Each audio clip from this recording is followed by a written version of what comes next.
今天我们做一个小时候只有坐席才能吃到的大菜——琉璃丸子。200克面粉倒入开水，不停地搅拌。这个过程比较熬人，直到最后搅到无颗粒，变得光滑就可以了。我们下面取2颗鸡蛋，把蛋清蛋黄分离。我们只取蛋黄。我们用手试一下面糊的温度，不烫手就可以。如果太烫的话，鸡蛋会变成蛋花。再次把蛋黄和面糊充分的搅拌均匀就可以了。我们准备一锅油，用筷子试一下温度，边缘微微冒小泡就可以下丸子。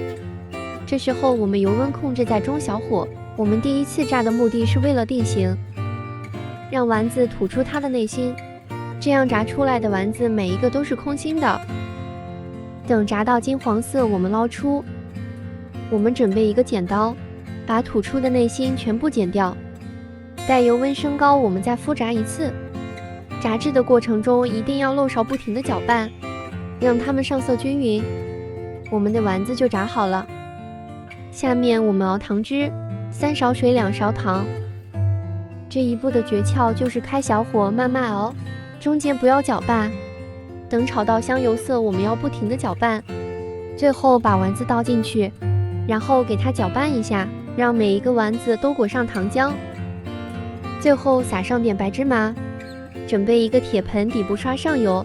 我们把丸子倒进去，这时候我们要不停地晃动，防止它们粘在一起。如果粘在一起，那就成了拔丝丸子了。等丸子不粘手了，我们就可以出锅了。